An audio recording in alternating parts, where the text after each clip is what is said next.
Praise Lord, hallelujah. प्रभु की स्तुति हो, हमारे अति पवित्र परमेश्वर के नाम की स्तुति और महिमा आज के दिन हो। हालेलुया।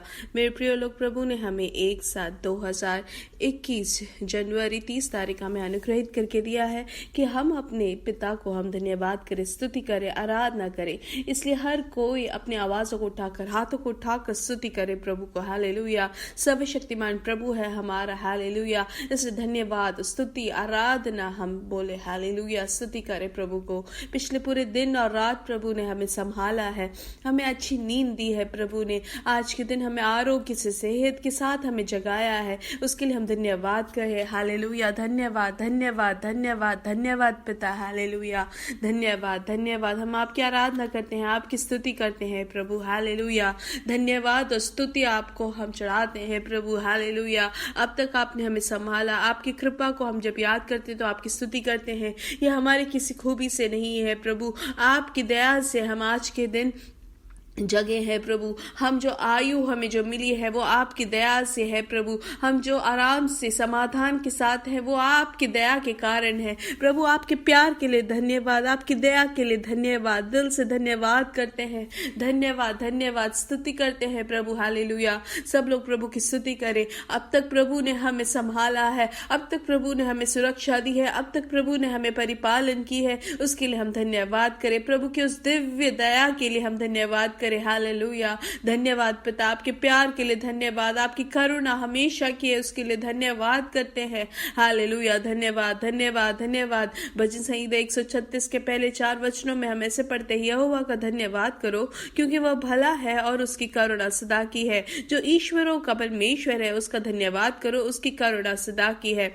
जो प्रभुओं का प्रभु है उसका धन्यवाद करो, उसकी करुणा सदा की है। उसको छोड़कर कोई बड़े बड़े आश्चर्य कर्म नहीं करता, उसकी करुणा सदा की है। और हम अंतिम 4 वचनों में हम ऐसे पढ़ते हैं, उसने हमारी दुर्दशा में हमारी सुधि ली, उसकी करुणा सदा की है। और हमको द्रोहियों से छुड़ाया, उसकी करुणा सदा की है। वह सब प्राणियों को आहार देता है, उसकी करुणा सदा की है। स्वर्ग के परमेश्वर का धन्यवाद करो, उसकी करुणा सदा की है। आज के दिन हम प्रभु की आराधना करें, आप प्रभु की स्तुति करें। हालेलुया। आनंदित होकर प्रभु की दया जो हमारे और है वो बहुत आयत से उसको याद करके उनकी करुणा के लिए हम धन्यवाद करें, स्तुति करें। हालेलुया। धन्यवाद मसीह, धन्यवाद, धन्यवाद। आइए अपने आंखों को बंद करें, प्रार्थना करिए। हमारे स्वर्ग के पिता, हम यीशु मसीह के नाम से आपकी उपस्थिति में आते हैं। धन्यवाद पिता, आपने पिछले दिन और रात अद्भुत तरीके से संभाला प्रभु, अच्छी नींद दी और आरोग्य के साथ आज आपने हमें जगाया, उसके लिए धन्यवाद। हालेलुया। आज दिन जब हम जगते हैं प्रभु, हम कह सकते हैं कि हम सोए, लेकिन प्रभु आपने हमें सहायता की, आपने हमें संभाला, इसलिए हम आज जगे हैं। हम अपनी किसी कृपा से या हमारी खुद की कोई काबिलियत के कारण नहीं, लेकिन प्रभु आपकी दया, आपका प्यार है। हालेलुया। प्रभु ये आवाज सुनने वाले हर एक जन को यीशु मसीह के नाम से हम अनुग्रहित करते हैं। प्रभु इनका जीवन अनुग्रहित रहे, इनका परिवार अनुग्रहित रहे, इनका काम अनुग्रहित रहे, इनके बच्चे अनुग्रहित रहे, इनके शरीर अनुग्रहित रहे, इनका भवन जो है प्रभु पूर्ण समाधान से भर जाए, समाधान खुशी के साथ उनका जीवन भरे रहे। हम प्रार्थना करते हैं हर चीज में तृप्ति और संतुष्टि को वो अनुभव करें। प्रभु आप उनकी सहायता करें, उसके लिए धन्यवाद। आज के दिन कोई भी रोग से पीड़ित है तो यीशु मसीह के नाम से पूर्ण चंगाई वो प्राप्त करे। हालेलुया। जिनको भी बाएं हाथों की उंगलियों में जो सुन हो गया है, यीशु मसीह के नाम से पूर्ण चंगाई वो प्राप्त करे। हालेलुया। पूर्ण चंगाई आपने दी है, उसके लिए धन्यवाद। वो सुन जो हुआ है वो किसी भी कारण से हो, प्रभु यीशु मसीह के नाम से चंगाई मिले। वैसे ही पैरों में जो वेरिकोज वेन से जो पीड़ित है, यीशु मसीह के नाम से उनको चंगाई मिले। हालेलुया। प्रभु अद्भुत कार्य आपने की है, उसके लिए धन्यवाद, धन्यवाद। जिनको भी शरीर में पूर्ण तरीके से जो दर्द है, यीशु मसीह के नाम से पूर्ण चंगाई मिले। हालेलुया। स्वर्ग और भूमि के स्वामी यीशु मसीह के नाम से धन्यवाद हम करते हैं और आपकी स्तुति करते हैं। प्रभु आपने उनको चंगाई दी है, उसके लिए धन्यवाद। हालेलुया। प्रभु हर एक कामों की जगह में प्रभु आप उनको अनुग्रहित करें। जो भी कोविड-19 से पीड़ित है, आपने उनको चंगाई और छुटकारा दी है, उसके लिए धन्यवाद। हालेलुया। धन्यवाद पिता, धन्यवाद। हमारी प्रार्थना सुनने के लिए धन्यवाद। यीशु मसीह के नाम से हम मांगते हैं। आमीन, आमीन, आमीन। प्रभु आपको बहुत आयत से आशीष दे। प्रभु की कृपा और करुणा, उनका समाधान आपके जीवन में बहुत आयत से होकर के हम प्रार्थना करते हैं। प्रत्येक रूप से बोलने के लिए ये है कि हमारे आने वाले दिनों में हमारा जो फरवरी 2, 3, 4 को हमारा इस साल का पहला उपवास और प्रार्थना का समय रहेगा। हालेलुया। इसलिए अभी से हम तैयार हो जाए। अभी हम इसलिए कह रहे हैं आज शनिवार ही हुआ है, लेकिन पहला उपवास और प्रार्थना का दिन है, इसलिए हमें अभी से तैयारी करनी जरूरी है। प्रभु के वचनों को सीखने के लिए और आराधना करने के लिए जरूर उसमें भागी भी बने। हालेलुया। ये आवाज सुनने वाले हर एक जन उसके भागी बने, अभी से उसके लिए तैयार हो जाए। प्रभु आपको बहुत आज से आशीष दे। याद रखें फरवरी 2 तारीख से हमारा उपवास और प्रार्थना रहेगा, तो उसके समय में और किसी भी चीज के लिए अपना समय ना निकाले, कोई पार्टी या कोई डिनर के लिए आप समय ना निकाले, लेकिन प्रभु की उपस्थिति में बैठने के लिए समय निकाले। हालेलुया। आइए हम पढ़ेंगे पहले शमूएल के किताब से, पहले शमूएल 2 का 17 हम पढ़ेंगे। उसमें ऐसा लिखा है, इसलिए उन जवानों का पाप यहोवा की दृष्टि में बहुत भारी हुआ, क्योंकि वे मनुष्य यहोवा की भेंट का तिरस्कार करते थे। तो हम ये जो भाग जो अगर हम पढ़ेंगे तो हम जानते हैं कि शमूएल की किताब में एक एली नबी रहे हैं, और वो पुरोहित जब थे एली, तो वहां पर एली के हाथों हन्ना ने अपनी बेटे जो है शमूएल को उनके हाथों समर्पित किया कि परमेश्वर की सेवा करने के लिए। लेकिन हम देख सकते हैं कि एली जो पुरोहित है, उनके जो बच्चे हैं वो परमेश्वर के पीछे या परमेश्वर की सेवकाई में नहीं बढ़े। इसलिए हमेशा हमें ध्यान देना है कि माता या पिता जो है वो परमेश्वर की सेवकाई करते हैं बोल के बच्चे भी करे, जरूरी नहीं है। हम यहाँ पे हम देखते हैं कि वो परमेश्वर को उन्होंने निंदा किया करके हम देखते हैं इनके बच्चों ने। हालेलुया। इसलिए वहां पर हम देखते हैं कि परमेश्वर ने उनके परिवार का ही हाथ छोड़ दिया करके हम पढ़ते हैं आगे के वचनों में। इसलिए हमेशा ध्यान देना है कि हम अपने जीवन में जो कार्य प्रवृत्ति हमारी जो है उसके हिसाब से ही हमें आगे अनंत जीवन का भी जो आशीष है वो उसमें फल दिखता है। इसलिए मेरे प्रिय लोग, यहाँ पे पवित्र आत्मा हमें आज यही सिखाते हैं कि परमेश्वर की जो रास्ते हैं या यहोवा के जो काम है, जो भेंट या सेवकाई जो होती है उसका जो तिरस्कार किया या निरादर करने के कारण वहां पर परमेश्वर ने भी उनको वो आशीष नहीं दी करके हम यहाँ पे देख सकते हैं। इसलिए इस भूमि में जब हम जीते हैं तो हमारे जीवन में ऐसी कोई भी काम या ऐसी कोई भी प्रवृत्ति, हमारे बच्चों के जीवन में भी ऐसा कुछ नहीं होना चाहिए कि वो परमेश्वर को किसी भी तरीके से तिरस्कार या निंदा करते हैं। हम जरूर वचन में जब सीखते हैं तो सिर्फ जयवंत जीवन को ही नहीं, लेकिन जो तिरस्कार या जो असफलताएं हैं वो भी हमें सीखना जरूरी है, ताकि हम अपने जीवन को बहुत ही बुद्धि से और बहुत ही ध्यान पूर्वक हम जी सके। तो हम यहाँ पे क्या देखते हैं कि यहाँ पे एली के जो बच्चे हैं वो वहां पर अपने पिता को हमेशा देखते हैं आराधना करते हुए या स्तुति करते हुए या सेवकाई करते हुए, लेकिन वो अपने जीवन को उसी नजरे से वो नहीं देख पाए, वो उसी नजरे से परमेश्वर की आराधना स्तुति नहीं कर पाए। इसलिए हमें भी ध्यान रखना है कि हम अपने जीवन को या हमारे बच्चे जो है परमेश्वर की उपस्थिति में जब बैठते हैं तो हमें बहुत ही ध्यान पूर्वक होके या प्रभु की आराधना और उस भय भक्ति के साथ हमें बैठना जरूरी है।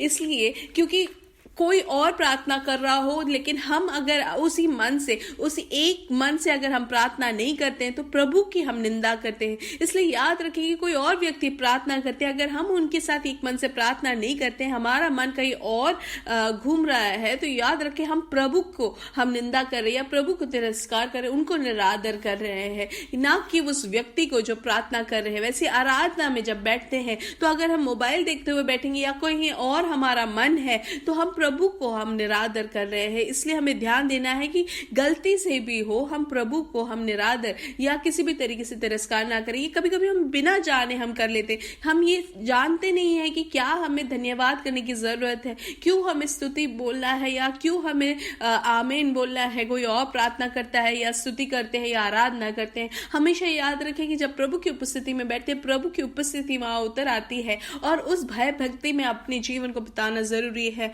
अगर हम ध्यान दें कि हमारे जीवन में कोई भी प्रधान रूप से कोई व्यक्ति आते हैं तो अगर हम उनसे आदर के साथ बात नहीं करते हैं या आदर उनको नहीं देते उनके घर आने में, तो क्या वो वापस आएंगे? नहीं। वैसे ही हमें जब परमेश्वर हमारे साथ है या परमेश्वर हमारे प्रार्थना में हमारे साथ बैठे हैं, अगर हम उनको आदर नहीं देंगे तो वो उनको निरादर करने के बराबर है। फिर वो क्या आएंगे? नहीं आएंगे। इसलिए मेरे प्रिय लोग, हमेशा प्रभु की उपस्थिति में बैठते हैं तो बहुत ही आदर के साथ बैठना है। ये जब आवाज या ये संदेश जब सुनते हैं तो हम ये प्रभु की आलोचना को सुन रहे हैं, उसके लिए जो आदर देना है वो हम प्रभु को आदर दे रहे हैं, ना कि ये आवाज या ये बोलने वाले व्यक्ति को नहीं, लेकिन प्रभु को हमें आदर देना है।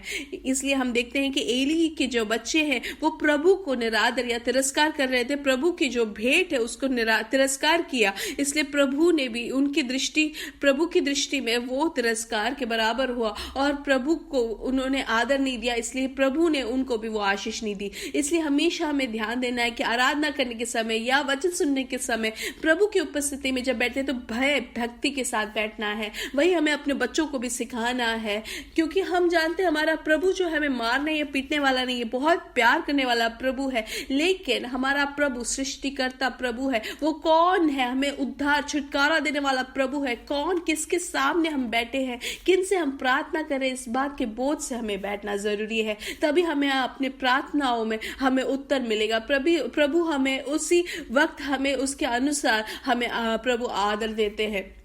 जैसे कि हम वचन में भी सीखते हैं, ये शमूएल की किताब 30 के अध्याय में भी हम सीखते हैं कि जिनको प्रभु को जब हम आदर करते हैं तो प्रभु भी हमें आदर देते हैं। प्रभु को हम निरादर करेंगे तो वो निरादर हमें भी मिलेगा। इसलिए स्वर्ग में हमें प्रतिफल मिलेगा अगर हम यहाँ पे आदर देंगे और वहां पे भी हम आदर देते हैं। तो प्रभु को जब हम आदर देते हैं तो प्रभु हमें वापस आदर देते हैं करके याद रखना चाहिए। हम मोर्देकाई से आप पूछे, वो जरूर बताएंगे। हालेलुया। वैसे ही मेरे प्रिय लोग, प्रभु को जब हम आदर देते हैं इस दुनिया में, यहाँ पर जब हम जीते हैं तो प्रभु के भय भक्ति में हमें जीना है। प्रभु भी हमें उसके अनुसार उसके आशीष और हमें फल मिलेगा। प्रभु की आराधना और स्तुति करने के समय हम अगर अपना मन को कहीं और हम लगाते हैं तो हमें याद रखना है कि हम निरादर करें, लेकिन प्रभु को आराधना करें, प्रभु को हम देखते हुए प्रभु की स्तुति करें। वो भय के साथ, वो आदर के साथ जब हम आराधना स्तुति करते हैं तो प्रभु की आशीष हमारे ऊपर बनी रहती है। इसलिए ध्यान देना है हमेशा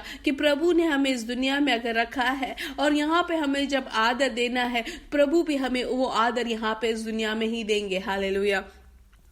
जरा सोचे कितना ज्यादा आशीषित एक भाग है प्रभु का आदर हमारे जीवन में होगा। तो हम अगर यूहन्ना की किताब 5:29 में पढ़ते हैं, उसमें से लिखा है, जिन्होंने भलाई की ही वे जीवन के पुनरुत्थान के लिए जी उठेंगे और जिन्होंने बुराई की है वे दंड के पुनरुत्थान के लिए जी उठेंगे।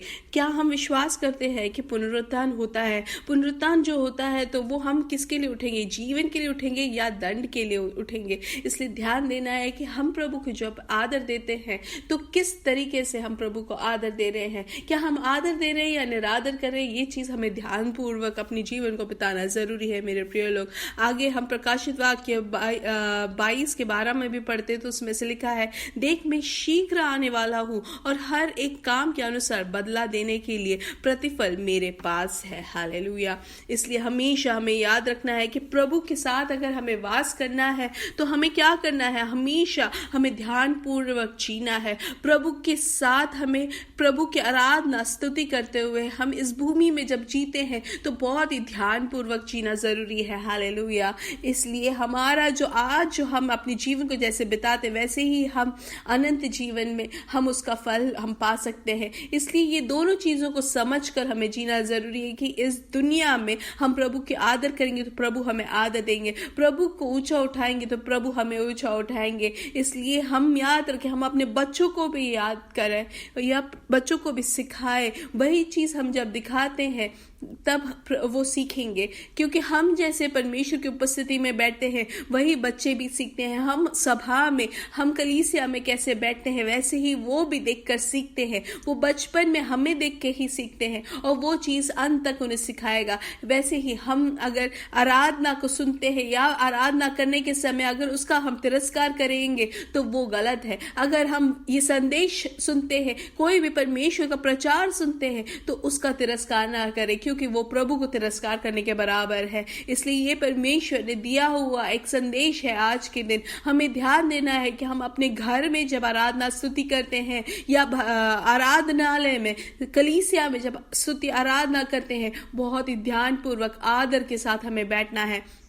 कहीं पे भी हमसे गलती हुई है तो हमें क्षमा मांगना है, यीशु मसीह के नाम से है, उनके रक्त से अपने आप को हम धो डालें और हम प्रभु के आदर और भय के साथ हम अपने जीवन को बिताएं। हालेलुया। प्रभु आपको बहुत आज से आशीष दे, आप दूसरों को भी भेजें ताकि वो भी अनुग्रहित रहे। यीशु मसीह के नाम से हम बढ़ेंगे और बढ़ते ही जाएंगे। प्रभु आपको बहुत आज से आशीष दे। आमीन।